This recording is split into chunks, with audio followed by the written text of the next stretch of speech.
हमारी ड्यूटी लगी कटंगी गजरत में और वहां पर पूज्य क्षमा सागर महाराज जी थे। उस समय हम सिर्फ जैसा नेम प्लेट पे डॉक्टर रेखा जैन लिखते हैं ऐसा सिर्फ नाम के जैन थे, कर्म से कहीं भी हमारा कोई जैन से रिलेशनशिप नहीं था। और 7 दिन हमने वहां बढ़िया ड्यूटी की, लेकिन एज ए पुलिस ऑफिसर की दूर से थोड़ा सा सिर झुका के नमोस्तु करते थे। महाराज जी के पास जाके नहीं बैठे सुने।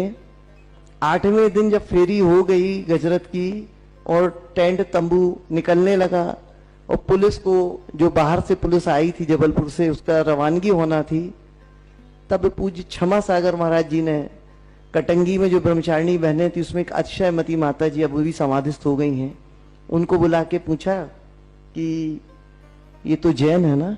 तूने कहा महाराज जी जैन है, नेम प्लेट में लिखा है डॉक्टर रेखा जैन। तो महाराज जी ने कहा होगा उनसे, ऐसा लगता है, हमारे सामने तो नहीं कहा कि बुलाओ। तो बहनें आई हमारे पास बुलाने कि चलो महाराज जी बुला रहे हैं। अब उस समय हम बिल्कुल पूरी लौकिकता में थे, आपको बताएं, तो हमें बड़ा प्राउड हुआ कि हमें महाराज जी बुला रहे हैं। सो हम पहुंचे उनके पास। फिर महाराज जी ने एक प्रश्न पूछा कि आप मंदिर जाती हैं? तो हम चुप रह गए।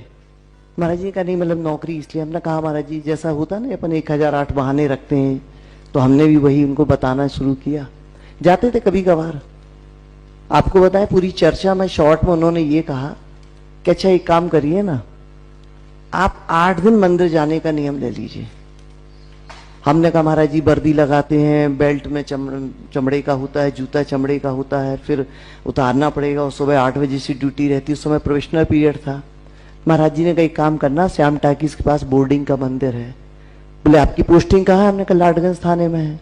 बोले कुछ नहीं, बोले बोर्डिंग के मंदिर में आना, वहां अंदर नहीं जाना पड़ेगा आपको, भगवान बाहर से दिखाई पड़ते हैं, तो आप 8 दिन भर जो है नियम ले लो। सच बताएं उस समय बहुत उत्साह से नियम नहीं लिया था, क्योंकि हम महाराज जी के सामने थे तो एक मानसिक दबाव होता है, तो लिया था। पर हमने महाराज जी से कहा था कि देखो महाराज जी, हम 8 दिन का नियम ले रहे, जो कहते हैं वो करते हैं, हमारा ये नियम है, तो हम 8 दिन ही लेंगे। महाराज जी ने हमसे कहा ठीक है, एक काम करना, जब जाओगी तो क्या पढ़ोगी? तो हकीकत में बताए हम पूजन भी नहीं करते, तो ना हमें विनय पाठ पढ़ा था, ना कुछ पता था, णमोकार मंत्र पढ़ा था।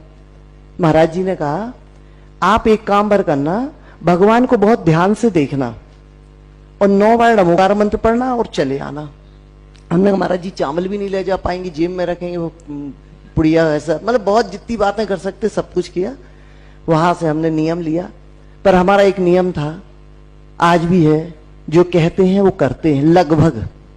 सो दूसरे दिन हम आए, सो हमने महाराज जी से भी परमिशन ली थी कि महाराज जी हम वर्दी में जाएंगे क्योंकि फिर घर लौटेंगे ये। तो महाराज जी का ठीक है। हमने कहा महाराज जी ऐसा भी हो सकता हम बहुत जल्दी में तो गाड़ी से भी नहीं उतरेंगे, यानी इतनी बेशर्माई थी उस समय हमारे दिमाग में। वो हम सारा कुछ आपको इसलिए बता रहे हैं कि क्षमा सागर महाराज जी वो शख्सियत थे, वो महाराज थे, उसने हम जैसे पापी को भी बदलने में पुरुषार्थ किया है। तो पहले दिन जब हम गए तो हमने ले जाके गाड़ी सीधी बोर्डिंग के मंदिर, आप लोग गए हो कभी तो देखे हैं, बिल्कुल सामने से भगवान दिखते। हीरो होंडा में थे, गाड़ी साइड स्टैंड खड़ी की, उतरे भी नहीं, कैप लगाए, चश्मा लगाए, बस भगवान को ऐसा करके नमोस्तु किया। लेकिन महाराज जी ने कहा था कि 9 बार णमोकार मंत्र पढ़ना। सो हमने उस काले चश्मे में से देखा तो उस समय उस सफेद प्रतिमा थी लेकिन काली सी दिखी, पर हमने 9 बार णमोकार मंत्र पढ़ा और हम आ गए।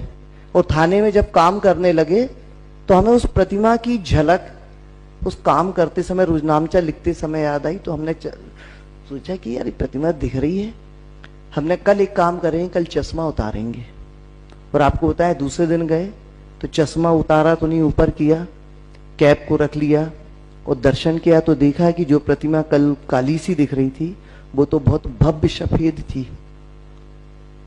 तो हमने देखा बहुत सारे लोग हमें देख रहे थे क्योंकि हम वर्दी में थे, अजूबे प्राणी तो लग रहे थे, पर फिर भी मन में कुछ नहीं। हमने कहा ठीक है। और दर्शन करके फिर जब हम गए तो 9 बार णमोकार मंत्र पढ़ते थे, देखते थे। फिर दूसरे दिन लगा कि गाड़ी से उतरना चाहिए। सो तीसरे दिन हम गए तो हमने गाड़ी को किनारे किया और खड़े होकर के जूते ही पहने हुए वर्दी में नमोस्तु किया। तो कुछ लोग हमारे पास आ गए, उन्होंने कहा मैडम चावल आ रहे, हमने नहीं नहीं ठीक है। पर हमने देखा कि बहुत सारे लोग अंदर जा रहे थे, विधि विधान से जैसा कर रहे थे, देखा तो मन में आया कि बेल्ट चमड़ा का जूता तो उतारना चाहिए। तो हमने कहा कल चौथे दिन आना है, 8 दिन की तो बात है।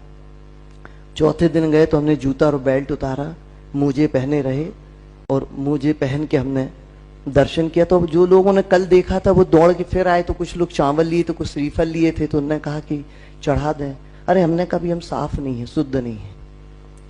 फिर हमें लगा कि मंदिर आते हैं तो कम से कम वर्दी तो बिल्कुल धुली पहन के आना चाहिए। 4 दिन तक तो सच बता रहे हैं वही था, डीओ और वाली डाल डूल के।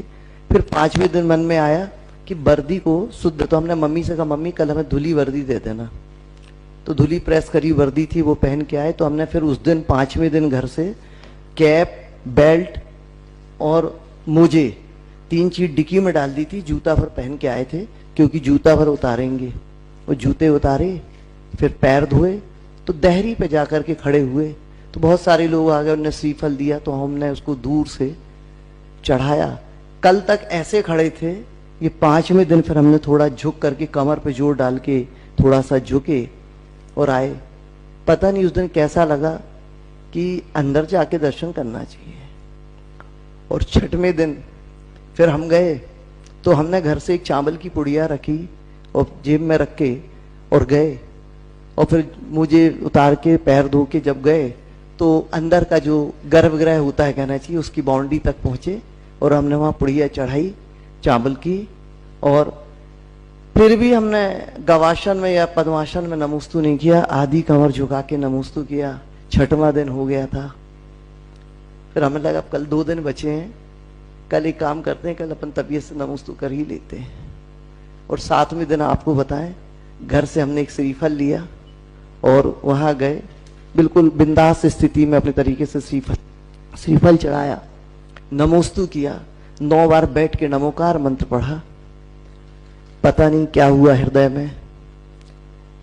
अब हमारे साथ बोल लीजिएगा कि क्षमा सागर महाराज जी की जय, क्योंकि वो दिन की आज का दिन मंदिर जाना फिर नहीं छूटा।